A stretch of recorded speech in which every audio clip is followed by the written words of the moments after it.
Moving to next question, what is momentum? तो सबसे पहले definition, it is product of mass and velocity, जैसे आपकी एनसीईआरटी बुक में दी हुई है। क्या होता है? Product of mass and velocity. दूसरी definition, quantity of motion possessed by moving body is called momentum. कितना मोशन, कैसा मोशन है, क्वांटिटी ऑफ मोशन, कैसा मोशन है वो आपको बताएगा मोमेंटम, इज कॉल्ड।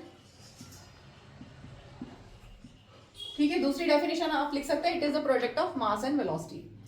कैसे डिफाइन करोगे? It is a product of mass and velocity. तो अब इसकी ऐसा यूनिट, आगे क्वेश्चन है, राइट इट्स ऐसा यूनिट, मास की यूनिट केजी, वेलोसिटी की मीटर पर सेकेंड। इसी को आपकी एनसीईआरटी बुक में ऐसा लिखा हुआ रहता है, दोनों सही है, जिस जैसा आप चाहें लिखना ऐसा लिख सकते हैं। अब आगे है interpret force in terms of momentum. तो फोर्स और मोमेंटम को रिलेट करना है, तो यहाँ पर न्यूटन सेकंड लॉ बार बार हम डिस्कस करें वही, rate of change of momentum is directly proportional to applied unbalanced force in the direction of force. ठीक है, तो इंटरप्रेट करते हैं, F is proportional to rate of change of momentum, यही है ना, rate of change of momentum. क्या लिख सकते हो? F is proportional to delta P upon delta T. देखो पी होता है momentum, change in momentum delta P, और उसका रेट कर दिया तो अपॉन टी। ठीक है, P is momentum, delta P means change in momentum, और अब रेट मतलब अपॉन टी। तो rate of change of momentum इतना हो गया। अब मोमेंटम को हम क्या लिख सकते हैं? मास इंटू वेलोसिटी, और यहाँ पर mass into change in velocity होगा। मोमेंटम क्या होता है? Mass into velocity. तो अगर चेंज इन मोमेंटम पूछा है तो चेंज इन वेलोसिटी होगा। ठीक है, अब चेंज इन वेलोसिटी का मतलब क्या है? v माइनस यू, और delta T means t minus T2 minus T1, या t लिख सकते हैं, t माइनस 0 भी लिख सकते हैं। इनिशियली अगर हमने t इक्वल टू 0 से स्टार्ट किया है, तो टाइम 0 से स्टार्ट किया है तो ठीक है, और इसको हम हटा भी सकते हैं। अब देखो क्या होगा, v minus you upon T क्या होता है? a। ठीक है, और यहाँ पर k कांस्टेंट होता है, ये हम पहले भी कर चुके हैं, तो ये हमने इंटरप्रेट कर दिया इन टर्म्स ऑफ मोमेंटम। ठीक है, तो मोमेंटम की हेल्प से हमने f equal to M A भी निकाल दिया।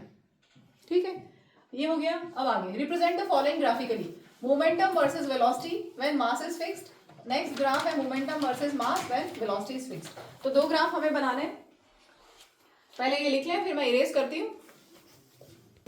चलो फर्स्ट पार्ट करते हैं, A part, momentum versus velocity. तो सबसे पहले हम फॉर्मूला देंगे, p equal to M V. ठीक है, यहाँ पर बोल रहा है मास इज फिक्स्ड, मास को फिक्स मीन्स मास को कांस्टेंट रखेंगे, तो p is directly proportional to v, p is directly proportional to v, direct variation है, मीन्स अगर p इंक्रीज करोगे तो v भी इंक्रीज होगा।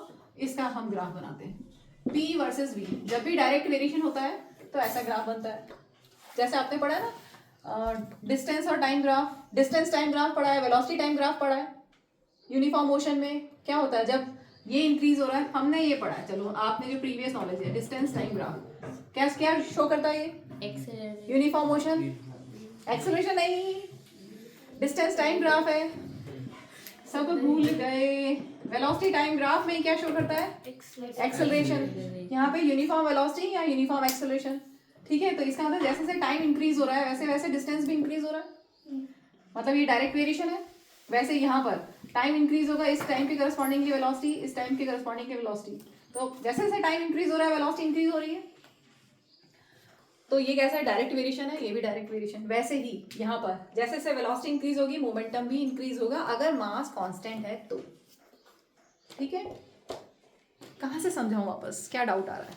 ये ग्राफ पढ़े हुए है ना आपने, डिस्टेंस टाइम ग्राफ क्या शो करता है? Uniform velocity. जैसे जैसे टाइम इंक्रीज करोगे डिस्टेंस भी इंक्रीज होगा। If object covers equal distance in equal intervals of time then we say that motion is uniform. पढ़ा है ना? तो इक्वल टाइम इंटरवल में इक्वल इंक्रीज हो रहा है, इक्वल डिस्टेंस कवर कर रहा है। वैसे ही यहाँ पर जितनी जैसे जैसे वेलोसिटी इंक्रीज करोगे मोमेंटम इंक्रीज होगा, क्योंकि ये डायरेक्टली प्रोपोर्शनल है।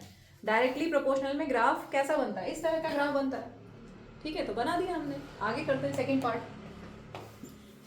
p equal to M V में क्या फिक्स रखना है हमें? वेलोसिटी फिक्स, v को फिक्स कर दो, तो p और m में रिलेशन देखो, डायरेक्ट वेरिएशन है ये भी, तो इसका भी ग्राफ ऐसे ही होगा, p versus m graph direct variation. ठीक है, ठीक है, समझ में आ गया। यहाँ थोड़ा बड़ा बना देते हैं। ग्राफ स्ट्रेट लाइन होगा, P वर्सेस M का graph straight line, inclined to mass axis, inclined to x axis।